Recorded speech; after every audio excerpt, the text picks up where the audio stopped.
This Big 16 edition of the Big 12 College Experience on the Sports Gambling Podcast Network is brought to you by Patreon. Score exclusive perks, content, and contests, including our NFL win totals contest with a $1,000 free prize. Join today at sportsgamblingpodcast.com/Patreon.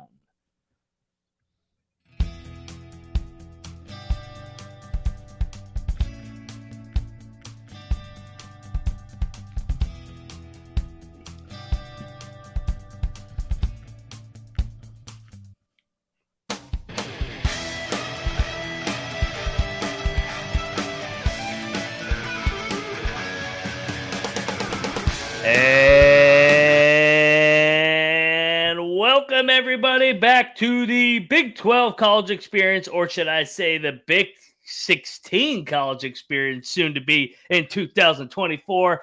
I am your host, Moneyline Mac, aka the former video coordinator for Bob Huggins and Frank Martin, and I am joined each and every week on the Big 12 College Experience. He was born in Provo, Utah. He has family ties in Ames, Iowa, and he lives in Morgantown, West Virginia. Hey, he knows a couple of you Utah Utes out there. He is Rambling Rush. What's up, Rush? Dude, it's raining outside in Morgantown. I guess the tiers from the Pac-12 have finally reached it over here on the East Coast. But hey, something funny too is my dad grew up in Lake Havasu, Arizona, knows all about Arizona State. So gonna start having to add that one to the list next year. Yes, we will have to touch on those Arizona schools and the Utah Utes and the Colorado Buffaloes. But before we do that, we got to introduce our guy batting in the 3-hole. He's got family ties everywhere in the Big 12. He's always battling a civil war among his family. He's got family ties in Oklahoma, Texas. I don't even know if he's got family ties in Arizona, but he may soon. And he's got his seeds spread in Orlando and Cincinnati. He is the Big 12 guru, Troy Chewning. What's up, man? How are you? I definitely excited about the Arizona women. Both Arizona and Arizona State has some good-looking women out there, baby. Man, it is going to be the Pac-2, huh? No doubt. Is Oregon State's going to get welcomed to the Mountain West with open arms. Once they use their eligibility, it may be like a free bid next year, only having to beat 3 or 4 teams. I thought about it the other day. I was like, I kind of wish Oregon State was coming in instead of Arizona State. Hey, you know what? I know Arizona State doesn't want to come to Morgantown, but we'll gladly go into Arizona State, Tempe. I'd love to go to Tempe. So, it could go both ways, but I understand why Arizona State might not want to come to Morgantown to take a 2-touchdown ass whipping or a 20-point beatdown in basketball. But hey, no hard feelings.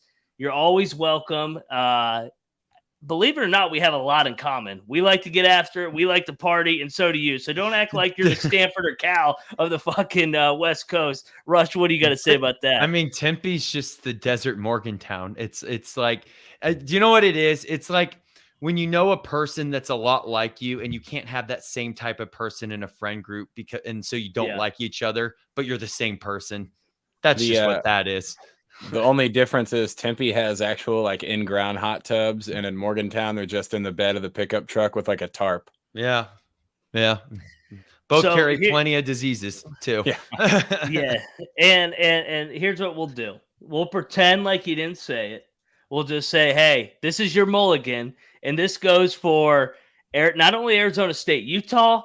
You better stop your shit too. You're not coming in and dominating this league. You're not playing soft-ass UCLA and USC anymore. You're playing guys that actually are good in the trenches now, not this powder puff West Coast football anymore. So what do you guys think? Rush, what are your thoughts outside of a couple of the comments? I don't know. It kind of feels like Arizona and State and Utah feel like they were dragged. They talked about this 23rd century TV deal. Hey, we're still in the 21st century, so you guys are getting a little bit ahead of your time.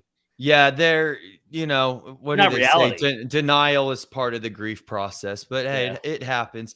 Here's the thing. Coming from, I actually reached out to my dad on this one, being him going to BYU and being part of there, during the Lavelle Edwards days and everything like that.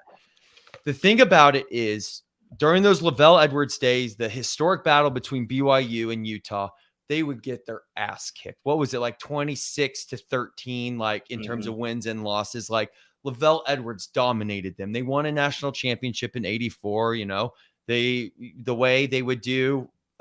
I know voting was different then with APs and stuff there, but even Colby said this. There's controversy that they could have been, what was it, 80 and 96 national champions too. And then you bring it more kind of to today's, and you know, Utah's been a little more relevant than BYU has in modern times. And I guess it's one of those things where Utah fans forgot that they got their ass kicked for so long, and especially they went to the Pac-12 and BYU went independent, so there wasn't as much of that clash there. But well, welcome back to being in the same division. BYU is they're going to be kicking ass again. I'll tell you that right now. So Utah, you better watch out. Your shit does stink, and BYU's coming for you.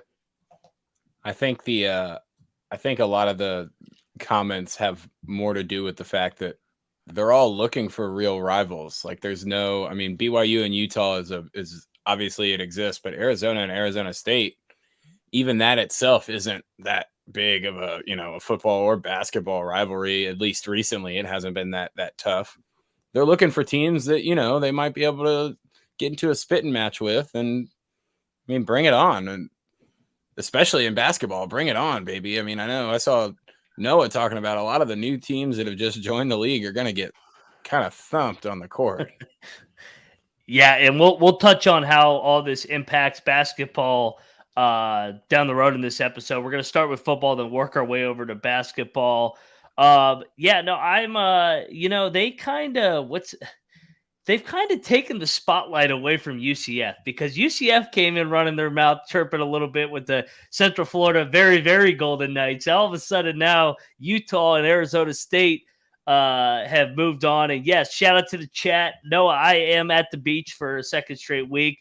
I've been drinking Miller Lights all day. I've already had about 10 of them, so having a good day. But hey, you know what? No days off over here, because I gotta bring you guys the Big 12 content, because we are brought to you by the Sports Gambling Podcast Patreon, and it's a perfect place for a diehard DGen. Sign up for the Patreon to get access to exclusive contents, including the NFL win totals with our $1,000 first place free prize, plus a monthly SGPN Stories podcast and ad-free, uncensored show highlighting the best stories from decades of being DGens. There's even a Discord channel for all you patrons out there. The Sports Gambling Podcast has and will always give out free picks. That's to repeat, free picks. We're not hacking you saying, give me your credit card information, your social security number. No, free picks and winners only. That is the sportsgamblingpodcast.com/Patreon, sportsgamblingpodcast.com/Patreon. So, yeah, no, back to Noah's comment about me getting some sun. Hey, man, I've been playing a lot of golf here leading up. The calm before the storm, 8 months of football and basketball. You know, I'm getting ready to go out to Tempe and Tucson, man. I'm getting my golf game right. So, yeah, I can't wait to get out there to Arizona. Even though they don't want to come to Morgantown, I'm going to come out and see them, so they can't hide from me for long. Let's go into it. So, Friday, right after we get done with the episode, we did our Pac-12 funeral. Go check out that episode where we put the final nail in the coffin of that soft-ass Pac-12 league that has just completely put sports aside outside of the Olympic sports recently. The Big 12 officially announced, starting in 2024, early August, that Utah, Arizona State, and Arizona will become the 14th, 15th, and 16th members of the Big 12. So, yes, you heard that right. 16 members. Texas and Oklahoma are on the way out. This year we do have 14, so 14 minus 2, 12, 4 plus 4 gets you to 16. Rush, what do you think of this Sweet 16, Gigantic 16, Big 16, whatever you want to call this league? What's your thoughts on this league from a football standpoint going forward? Dude, I like it, and I'm all for it. I'm all for it in the sense that it eliminates the league, and I guess we've already gone into this on a Friday episode. But growing up the BYU fan, it does hit me a little personally, even though I am a West Virginia fan now, to get kind of that old whack together, the Western Athletic Conference. Because I will say, I mean, I know not so much in modern times, but those BYU, Utah, Arizona State, I mean, those games were, there's some historic games there. And to kind of be able to at least have an opportunity to bring those back, I'm excited to see what can be done. I know there's talks about what's this league going to be called? How many teams are we going to get up to in this league? Because we're definitely all agree here. Now my West Virginia fandom needs to be complete, and let's get some Eastern expansion because we know the next Coastal Conference is about to fail. But in the meantime, I know not everyone's on this. I'm a pod system guy. I would love 4 team pods, and I know some people say, hey, makes it too NFL like, but hey, that's kind of where we're headed, where we're getting amateur sports is now kind of a professional league. So I think it would be great to pod, because then you could still make sure that you're getting those regional battles, but then your pod plays this pod in it, but then you're able to play in different locations at different times too. So it spreads it out more. So I'm team pod. I know some people might be team north, south, east, west, etc. But I'm going for the 4x4. I think Colby just tried to remove you from the stream. Yeah, just kidding. Troy, what are your thoughts on the Big 16, gigantic 16? I mean, going forward, Utah obviously has the class football program that you're bringing in, especially recently. But besides that, I'm kind of excited to see what this money influx is going to do for schools like Arizona and Arizona State that probably had a plan based on what they were being told by the Pac-12. We're going to have all this cash that we're going to be rolling in, and they might be able to, just roll right into that now. It's just going to be, I mean, Utah, again, it's a little bit different than UCF, but every week being a grind is not something that they're super used to. And we'll see how they do this year. Yeah, it's really going to be interesting. Obviously, Utah has had the most success under Kyle Whittingham recently, but you make a good point. Arizona was good under our guy Rich Rod for a couple years, kind of around that early 2010 era. Arizona State, I know I came out throwing haymakers at them because of they started those ridiculous comments, but I feel like Arizona does have potential because they always seem to have talent on the field, on the court. They just are never able to put it together. They're honestly kind of a reflection of their university. They just like to have a good time, make it look good, and they just don't win enough games. But maybe the Big 12 brand could take it to another level. Shout out to the chat. Lane Elliott's in there too, talking about the Big 16. Rush as the sexy 16. And that's not a bad idea. If they add 4 more teams, we can be the truck stop 20, baby. The 4 pods, the 420. The 420, yeah. There you go. So let me ask you this, Rush. You're a BYU guy. Are you siding with the old 8 or the new 8? So the old 8 meaning Baylor, Iowa State, Kansas State, Oklahoma State, TCU, Texas Tech, West Virginia, and then the new 8. I'm not naming all of them because they just joined in the last year or next year. Like, what do you mean by siding with them? Which side do you think will be the better football side going forward? Oh, well, you're still going to have the original 8 be the better side. I think, actually, here's the question that we need to start asking ourselves, right? On paper, when we go into every season on paper, right, it's always Texas and Oklahoma State on top now. Whether that really happens or not, it's a whole nother thing. And we'll get to that at another time. But the question is going to be, moving forward in this conference, who's now going to be, is there going to be kind of that constant number 1, 2, 3 that people think? Or is every year just going to be different? Is it going to be pure parity? Is TCU, Kansas State, Baylor the new top 3? Or maybe another team comes in and causes trouble? I'm going to say, because of how much longer that they've been in here, I still believe that the Big 12 is a Midwestern league, because even if you look at it of a sense, if we have some Eastern teams now, we have some Western teams now, they still meet in the middle in the Big 12 where these teams are. Time will tell to see what it takes for those other 8 schools, or hey, even beyond 8 at this point, to kind of catch up and really find the identity of this conference. But I do believe, especially with Texas, the state of Texas, that the original 8 are still going to have the football advantage. Yeah, I think you're going to see, especially early on the first few years, you're going to see the original 8 teams have that mindset of, if you lose a close game in 1 week, you can't take that to the next week. You've got to move on, especially in a league that now 9 wins might get you into the championship game or something like that. You could lose a game you're not supposed to lose and still get everything put back together. And the way we're expanding, it is a lot more like the NFL, where it's not an elimination game throughout the year that just immediately disqualifies you from being able to play for a national title. You're going to have to turn it around right away. And I think the original teams are a little bit more used to that already. I agree. I think the TCUs, the Baylors, Oklahoma State's, Kansas State, mainly those 4 because they've been better in the last 10 to 15 years than the other 4 members. I think West Virginia, not just because I'm a West Virginia guy, is a wild card. They are the all-time winningest program in the Big 12, the new Big 12. When you take out Texas, Oklahoma, they can get the right guy there, get that thing turned around, especially with the improvements in the NIL collective. I think that's a sleeping giant in this league. But I think those Texas and Oklahoma schools are really in a good position now. The Texas and Oklahoma are out of there, and they're the premier schools in Texas in the Big 12 now. Yeah, I mean, it's just ask yourself, where are their college football recruits coming from? California, Texas, and Florida.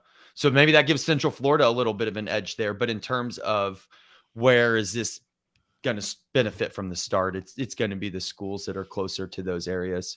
Now, I want to say the team that I'm worried about, that I don't know if they realize what they were getting themselves into with all of these additional teams joining as quickly as they did, is Cincinnati. I don't know if they've got the caliber of, even just 5 or 6 years ago, the football and basketball program caliber for Cincinnati would have fit in right away. Now they're going to have to battle, and they might have been thinking they were in the cellar of, 12 or 14 teams, and now it's going to be 16, maybe 18, maybe 20 teams. It might be rough for them. And we talked about it on their preview. At least we believe here that they don't have the right people with Satterfield at the helm. So obviously not getting off to a great start doesn't do anything for you. Yeah, I'm interested to see what happens with Cincinnati. Like you said, I'm not that high on Cincinnati with the higher Satterfield. I think Wes Miller's good on the basketball side of things, but that's still be determined. He hasn't made it to the NCAA tournament, headed into a big year number 3. And speaking of basketball, on the other side of this, we will talk about, it's not just going to be the Big 16, I think. I'm going to tease it. I think there might be a 17th and 18th, but I will touch on that after this break, because we are brought to you by the Underdog Fantasy. The NFL season is right around the corner, and Underdog Pick'em is a great way to get down on NFL player props, and available in tons of markets. Plus, plenty of opportunities to win their daily MLB contests. And, of course, make sure you enter the best ball mania, where first place gets $3 million. Head over to UnderdogFantasy.com. Use the promo code SGPN for a 100% deposit up to $100. That's UnderdogFantasy.com. Promo code SGPN.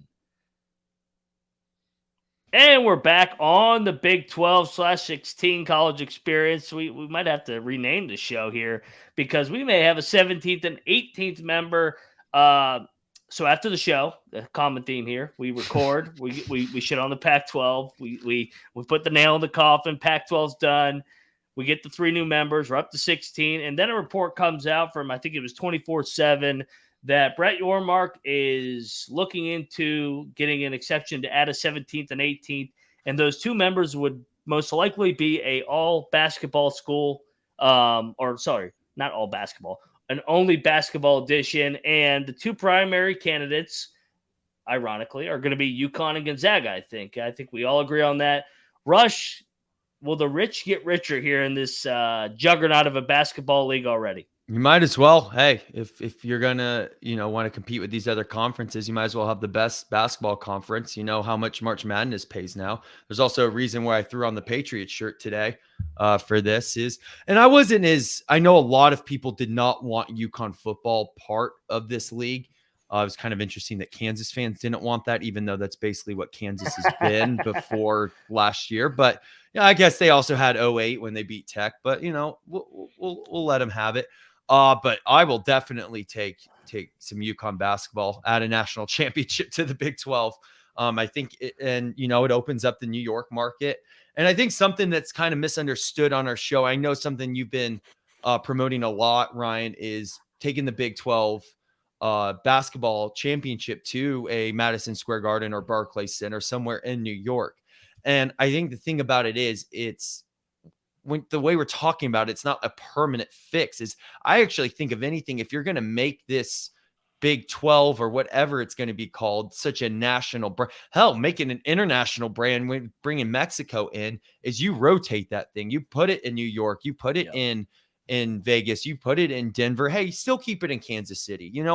I get it. It's a local thing. It's annoying as West Virginia fans. We've been burnt there by playing Kansas in the Big 12 championship a couple times, and it's a home game for them. But it's also, I get it. It's kind of where it started. You can put that in the rotation, but hey, next thing you know, you're getting, it just only expands the amount of recruits that will be interested in your conference, especially us being more personal on the West Virginia side of things, especially when the ACC comes to fold here and we're adding Tech, we're adding Pitt, we're adding Louisville. And, next thing you know, we're kind of the center of this is bringing on a UConn is perfect. And then think about it, completing with Gonzaga on the other hand, BYU have been in some great games out in the Western Conference, pardon me. I just think this is a no-brainer, especially if you can find the money for it. Why not? You're going to have, if you're able to add UConn and Gonzaga, you're going to have 6 of the top 8 seeds in college basketball be from one conference. Maybe 6 of like the top 10 or something like that. They're all going to be, you're liable to have 3 number 1 seeds. It's going to be crazy. Peanuts. There's also going to be like a chance. SEC football. Well, yeah, but there's going to be a chance that like a 14-loss Big 12 team makes it to the national championship, and it's not shocking to anybody. They just, competed with all of these other really damn good teams all year long. It's going to be nuts. The basketball is obviously what we're looking forward to the most, even with football coming up right here. Just the team mashup. It's going to be hard to pick any away teams in any basketball matchup throughout this whole league, especially at the top, in the top half and all that. And I think it should be noted. So I've seen a comparison. You potentially add UConn and Gonzaga. You turn into the SEC of football. To a certain extent, here's the difference.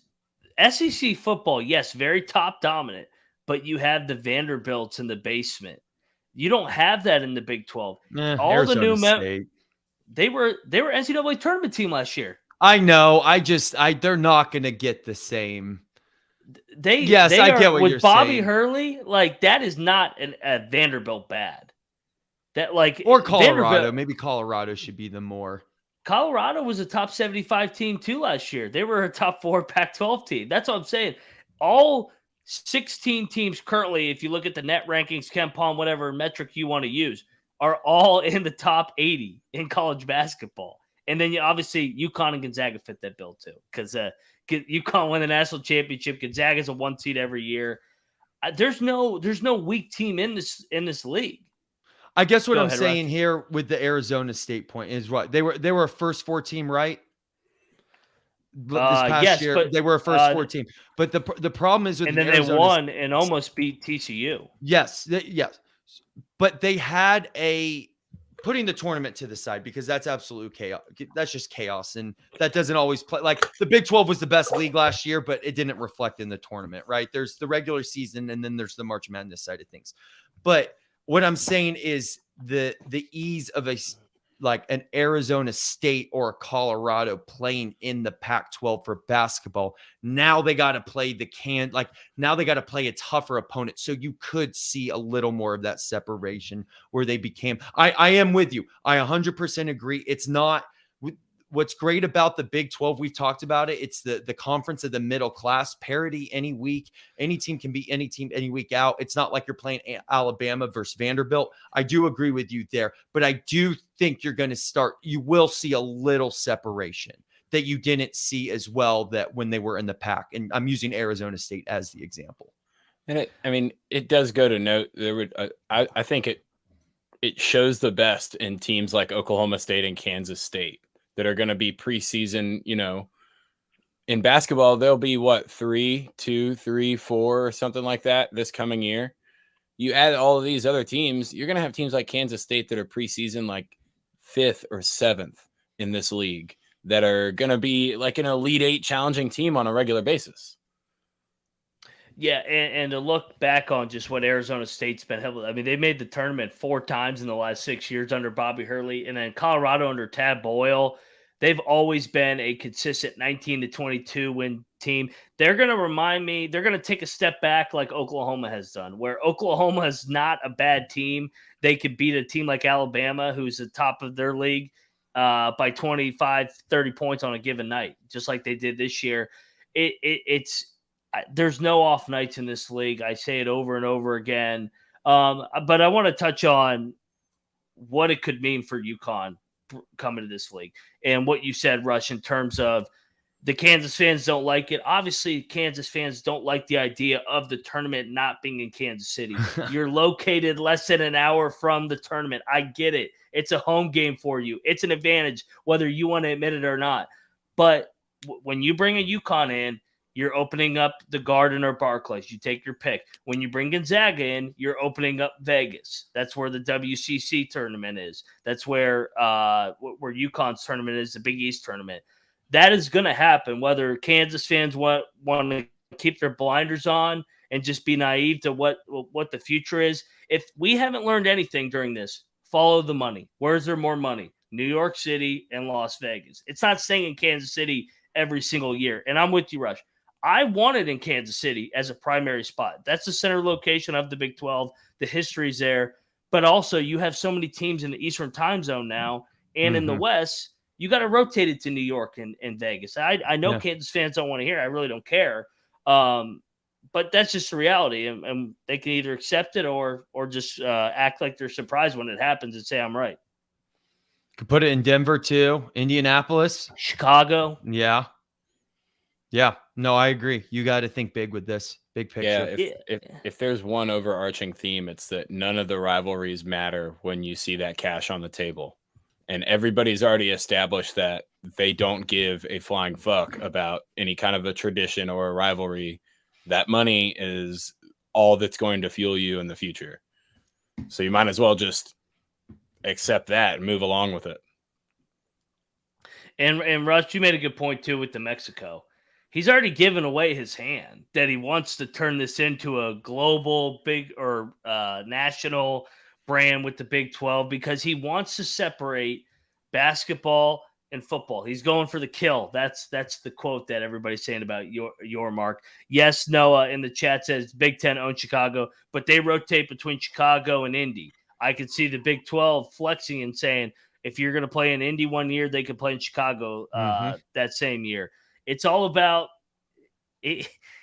I'm trying to put my thumb on it. What's an equivalent to this? Like it's like war. You take it inch by inch. You take a zone. It's like playing Risk. Hey, I'm taking this piece of land and I'm going to use this, and it's in my arsenal now. But there's no doubt that he's already shown his hand with the Big 12 Mexico. The summer camps in New York City. I mean, you don't just send Scott Drew, Mike Boyden, Jerome Tang, who are all outside of Scott Drew, New York City guys, to Rucker Park to play camp for a couple weeks. You don't just do that for fun. No, you don't. You have a plan. You feel it out. I will say the Mexico thing is something I'm still a little on, but hey, I'm not leading the Big 12 but I don't know what you necessarily get out of that. Like, I'd rather put more efforts towards like a Chicago or an Indianapolis or hey, even a Salt Lake City or Phoenix. Hell, make this every team in the Big 12, their local big city. It's let's get a rotation here. So yeah, we get Kansas City, but next year it's where BYU and Utah are in Salt Lake, and then it's in Phoenix, and then it's in Denver, and then cities on the pods. Yeah, exactly. You can do that too. So Mexico, we'll see how that one comes to form. I don't get that one as well, but I'm with you. It's the next big thing is the next couple things are, one is how many teams we're going to be at. to changing the name of the conference, because the Big 12, it needs to stand for something, or the Big whatever. And I don't know how many states we're at. Maybe we end up at 12 I think it's states. 12. I think it's 12. I don't think we're at 12 yet. Are we? I think it is 12, because I think I saw a tweet that I don't know. I got to go back. You might have to add a couple more geographical map. And so if we end up at like 12 one. states, then yeah, maybe keep it at the Big 12 states or something. Figure that out. Figure out the format for, Rob, and figure out the format for how you want these structured. Are we doing divisions? Are we doing pods? How often that goes? And then from there, and then the next step is, how do we let the whole country see this product, especially in basketball, especially at what we do best. So those are the steps right there that need to be taken. And of course, figure out if this is the 18 next year. And I mean, they've already got regular season games scheduled for Madison MSG coming up this year, starting right away. So it's not like Baylor, that's another thing where I think Yormark's already shown his hand, and anyone that doesn't realize what he's doing are just looking, 1 inch in front of their nose. He wants MSG, baby. And with this many good teams in a conference, I bet you MSG wants them too. Yeah. And like you said, he's a New York guy. If you don't see it, you're just never going to see it, because you don't want to see it, quite frankly, if you don't see that the Big 12 is going to head up into the Northeast. And that's why he's put such an emphasis on UConn. It'll be interesting. Rush, do you think he'll end up eventually adding UConn football? I don't know. It's a weird topic. I don't know. It is a very weird topic. It's kind. Here's what I'll say is, I think UConn will want to add UConn football. I think if you can get UConn without UConn football, go for it. Like, the more power to you. I know UConn's had some all right years. They basically, what we've talked about, followed the Kansas trajectory when they were good back in kind of the late 2000s. I mean, that's about when the time UConn football was doing all right, and they're coming back up. Wouldn't you rather have, see what the ACC does first? I think the only chance you add UConn football is if you can't get UConn basketball without UConn football. Yeah, if you have to add UConn football in order to get their basketball program, you do that not even thinking. You just go ahead and take that. Yeah. But obviously the perfect is you get UConn without their football program, and maybe, not to like wish any ill harm, but if there's no football program that we have to worry about, then just continue moving on, at least for the, the next 5 to 7 year stage. Yeah. Like, if you're able to get 4 more teams from the ACC, make this like a 20 league football league, and then then we're a 24 league basketball league. Like, we've talked about it before, add like a Creighton in there. Great location, Villanova. Get the Nebraska, like a Villanova. Yeah. And of course, assuming a Gonzaga and UConn are already a thing. Yeah. So that's kind of what I imagine, a 20 league football and then a 24 team league basketball. 100%. And Rob makes the point that we were texting about yesterday, that the Kansas bashing of UConn football is actually comical. It's like just the Spider-Man meme. They're just pointing at each other. Yeah, it's just the Spider-Man meme. No doubt. Like, I'm happy that Kansas football with Daniels is headed in the right direction. They got the right coach, Lance Leipold. But let's be honest, it's the same situation at UConn with Jim Mora Jr. They both went 6-7 last year. Both overachieved, 6-6, lost their bowl games, and there's some hope coming into the year. But that doesn't mean that you've arrived, Kansas football. Sorry, I hate to break it to you. But hey, so eventually we're talking 24. Do we still all agree when, I think it's 2036, whenever that stupid contract with the ACC is up? Are we still looking at 4 members in the ACC eventually? Yeah, but it's not going to be in 2036. I think we're talking 2 to 3 years from now. I think this Florida State. I was just talking about the contract. That's the contract. But yeah, no. Go ahead.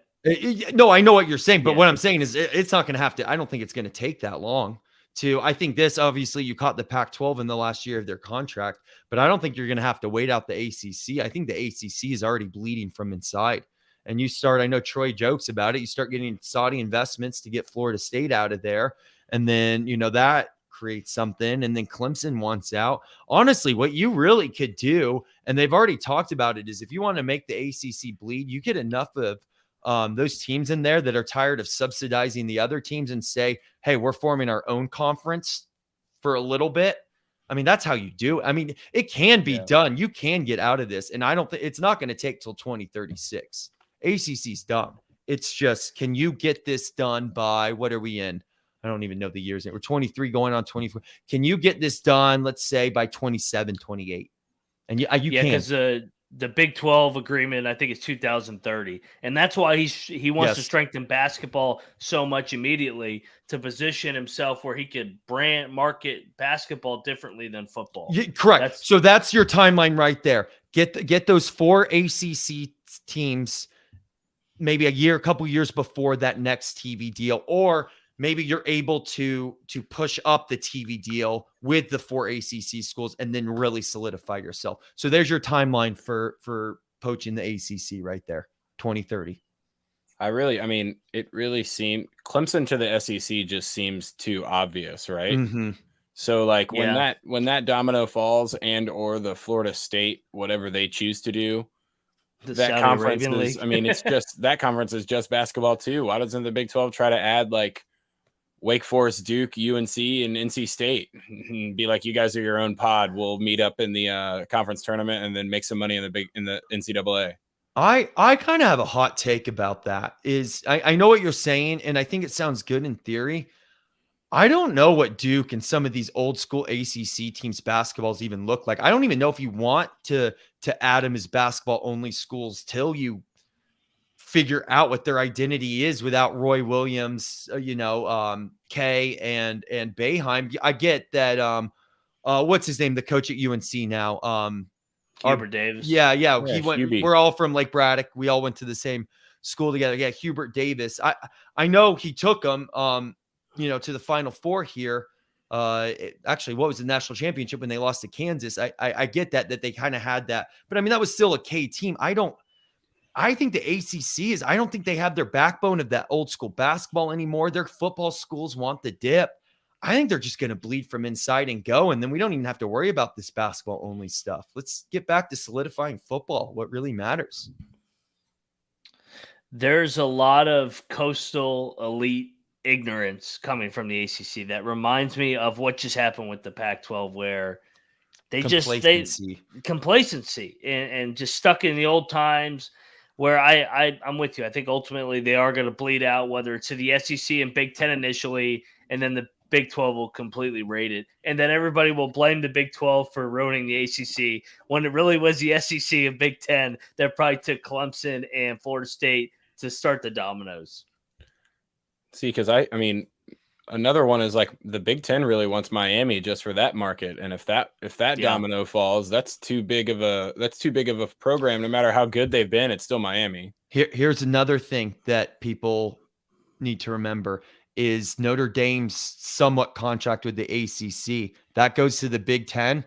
That might be easier to do, because I know Notre Dame has more flexibility. I don't know the legal details, but that's a blow too that not enough people are talking about. Everyone's kind of fixated on FSU and Clemson right now. But if the Notre Dame's all of a sudden like, you know what, we're going to do a 6-team contract instead with the Big 10, and we don't have to travel as much, that's going to hurt. Yeah, Notre Dame's going to end up in the Big 10 one day. Oh, yeah. They've always been destined to. It's whenever the money gets to the right place with Fox and the networks. I'm with you, Troy. I think Miami is going to be a Big 10 team, because you look at the geographical landscape of the Big 10. They got the West Coast. They got the whole Midwest. Obviously, that's where they are supposed to be. The Big 10. You think of Big 10, you think of Ohio, Michigan. But they haven't tapped into that Southeast. They haven't started fucking with the SEC country. You get a shot to get a Miami and Georgia Tech. I think that could happen. Even as bad as Georgia Tech's been, I think Georgia Tech could appeal to the Big 10 because of being in the SEC territories. And obviously what this is all concluding to, and I think this is why I'm actually a pro pod guy, and I get Colby's not, But I think the death of these regional matchups, the way you kind of fix that is having this pod system where you're guaranteed to play these regional matchups every year because conferences aren't defined by borders anymore. So I think that's actually your solution to it. But the Notre Dame TV deal, I know they're 2025. Yeah, it's coming up here, isn't it? Yeah. And I know they've been talking with NBC. I know they want like $75 million from NBC. And if I'm NBC, I'm like, $75 million for one school for your home games? No, thank you. But well, the ironic thing too, I think the Big Ten is the even share is what, 70 maybe. Noah, correct me if I'm wrong in the chat. Isn't the even share going to be around 70 million per school in the Big Ten? I get that Notre Dame, it's only home games, but we'll see if they do fork over that number. Troy, you had something? I was going to say, it's just trying to think about any positives in the ACC, and you really just come up with nothing. Like there's no rumors of any schools that they're talking to maybe solidify anything. There's no ideas of like, oh yeah, no, we're okay with cutting to X amount of teams here for like a 1 or 2 year span and then looking elsewhere. None of that. It's just dead silence and a bunch of rumors that are all very negative. And Rob, another thing on top of what you're saying here with the $7 billion deal with NBC. Don't forget the new CBS afternoon is the Big Ten now. It's not the SEC anymore. That's another thing too. So they took something away from the SEC. So Notre Dame's going to have to jump ship or jump on a ship. On a ship, yeah. Yeah. Well, that's why Brian Kelly left, right? It's you in his family. Yeah, exactly. Like you're in a situation now where you can't, because you're an independent. You can't really you don't have the advantage of winning your conference and being an automatic bid. Nobody's going to want to take non-con games when they already have a super conference and their 9 or 10 conference games are going to be rough. Yeah, and that's what they're already talking. The Big Ten's talking that they may go to a 10 conference game schedule, which they should, and the SEC should take note to at least go to 9. Hell, if the Big 12 wanted to go to a 10, I think they should eliminate the FCS game. Or if you want to play an FCS game, it needs to happen in week 0. I also get those FCS games bring in funding for those FCS schools. So I would say if you're playing an FCS opponent, that's a week 0 thing. But I think 10 of your 12, I'll say, non-FCS games should be in your own conference. You mean you don't want to watch Alabama versus fucking Austin P and the week before the Iron Bowl anymore? Yeah, no kidding, right? No, I don't. Noah's reporting. Noah's in the trenches right now with the expansion and the numbers. Reports out there that the West Coast distributions are around 80 million. I'm not surprised. I think the Big Ten thing is just going to grow and grow as much as I can't see on the Big Ten. And I'm just glad that you guys are the one shitting on the ACC. I could take a day off from shitting on the ACC for once, because fuck the ACC. I can't wait till Pitt is in the Big 12 one day when they come crawling into West Virginia's league so that we can beat them in every sport for years to come. And if Yormark keeps doing this, I'm not saying we'll get to $80 million a year per team, but you can get to that 50, 60, maybe even touch that 70 if this continues the way it's going, especially ACC collapse and you get those other schools. It'll happen. Troy, you got something. I was going to say, we can't make too much fun of the Citadel. They did beat South Carolina. They did. Yeah, maybe the Citadel could be a tough game for Alabama. Vanderbilt in the SEC, no doubt. Vanderbilt did well last year. What were they, 5-7? Yeah, they beat Hawaii. I like their coach. They got the right coach. They got like their Matt Campbell. That'll keep them maybe somewhat stable. So they open up against Hawaii this time, but it's actually in Vanderbilt. I know it's at home. They don't have to go. Though I'm not counting on Vanderbilt having back-to-back successful seasons from their point of view. They still put too much of an emphasis on academics. As Stanford, how that ended up working out for them. But before we get out of here, Rambling Rush, tell everybody where to find you. By the way, before you do so, Rush, we got Iowa State, Kansas, UCF, and Oklahoma State coming up this week with previews. I'm going to check Twitter. We're all going to check Twitter right before we release them so that we don't record an episode and then Hunter Deckers gets caught for gambling and then poof, there you go. Tell everybody where to find you, Rush. Yeah, that Iowa State preview for everyone. You might have a little, there might be a little message before that preview begins. But anyway, at Rambling Rush, Twitter, Instagram, at Ryan and Rush Show. Ryan and I do our West Virginia version, West Virginia focus show. So please subscribe on YouTube to that as well. You can find me at Troy Chewning on Twitter. It's just the full name, no spaces. I was going to say the Iowa State preview is a bit funny because I may have been making a few picks, assuming that there weren't going to be a few starters playing in the game. So there could be some accuracy that now seems like it was planned. Yeah, no, you were spot on that. And go check out our last episode where we did the film breakdown with Hunter Deckers rigging games. And shout out one last moment to the chat. Appreciate you guys being alive and well on Sunday. Yes, Rob shouting out Citadel basketball. Remember, everybody, Citadel basketball did beat Pitt on the money line 2 years ago to open up the season. So one last eat shit Pitt reference because they suck ass. But you can find me at moneyline_Mac where I'm probably shitting on Pitt trolls left and right. That's my part-time job. So yes, go check out the college football experience, the FCS experience. What else we got? The college basketball experience. We got college basketball team conference previews gearing up here in a couple weeks. We all come together on YouTube on one umbrella, youtube.com/the college experience. That's all I got for us this Sunday evening with the Big 12. The future remains bright. Looking forward to seeing what happens next with UConn and Gonzaga, and those previews will be out all week. And good luck, everybody, with whatever you're betting on these time of days. Football is coming. Let it ride.